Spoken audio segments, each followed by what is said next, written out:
ನಮಸ್ಕಾರ. ಆ, ಇವತ್ತಿನ ಈ ಆಳವಾದ ವಿಶ್ಲೇಷಣೆಗೆ ಸ್ವಾಗತ.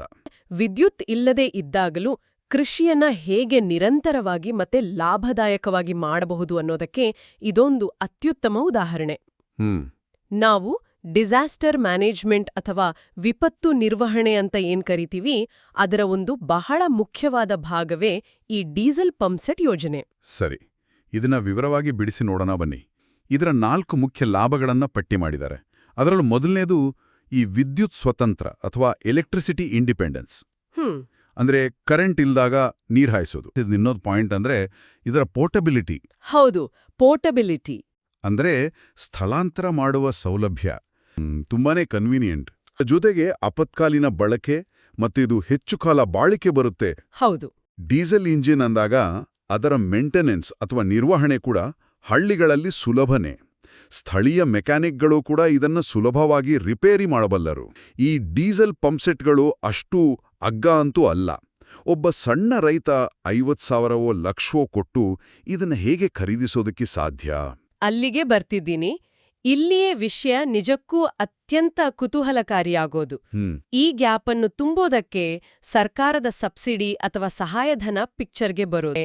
ಸಬ್ಸಿಡಿ ಪ್ರಮಾಣ ನಿಜಕ್ಕೂ ದೊಡ್ಡ ಮಟ್ಟದಲ್ಲಿದೆ. ಅಂದ್ರೆ ಎಷ್ಟು % ಇರ್ಬೋದು?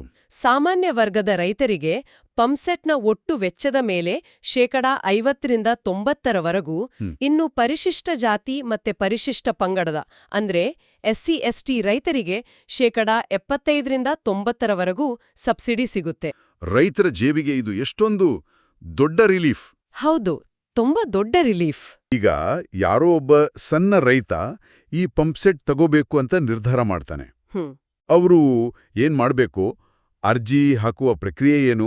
ಮೊದಲಿಗೆ ರಾಜ್ಯದ ಸಣ್ಣ ಮತ್ತೆ ಅತಿ ಸಣ್ಣ ರೈತರು ಮಾತ್ರ ಇದಕ್ಕೆ ಅರ್ಹರು ಅನ್ನೋದನ್ನ ಸ್ಪಷ್ಟಪಡಿಸ್ತೀನಿ.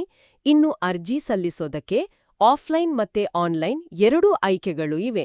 ಆಫ್ಲೈನ್ ಮಾಡೋದಾದ್ರೆ ಹತ್ತಿರದ ರೈತ ಸಂಪರ್ಕ ಕೇಂದ್ರ ಅಥವಾ ತಾಲೂಕಿನ ಸಹಾಯಕ ಕೃಷಿ ನಿರ್ದೇಶಕರ ಕಚೇರಿಗೆ ಹೋಗಿ ಆಫ್ಲೈನ್ ಆಗಿ ಅರ್ಜಿ ಸಲ್ಲಿಸಬಹುದು.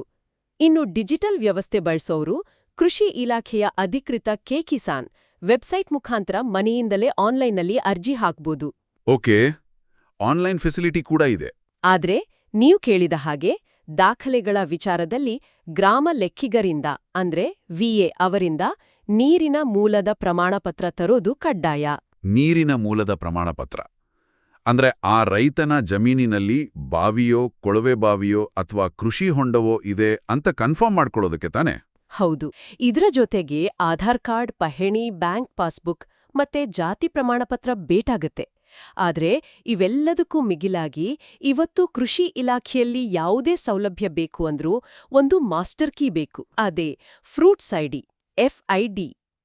ಕೇವಲ ಪಂಪ್ಸೆಟ್ ಮಾತ್ರವಲ್ಲ, PM ಕಿಸಾನ್ ಮತ್ತೆ ಬೆಳೆಹಾನಿ ಪರಿಹಾರ ಪಡೆಯಲು ಕೂಡ ಈ FID ಕಡ್ಡಾಯ ಅಂತ ಸ್ಪಷ್ಟಪಡಿಸಿದ್ದಾರೆ. ಇವತ್ತಿನ ಈ ಆಳವಾದ ವಿಶ್ಲೇಷಣೆಯನ್ನ ಮುಕ್ತಾಯಗೊಳಿಸುತ್ತಿದ್ದೇವೆ. ಹೊಸ ವಿಷಯದೊಂದಿಗೆ ಮತ್ತೆ ಸಿಗೋಣ. ನಮಸ್ಕಾರ.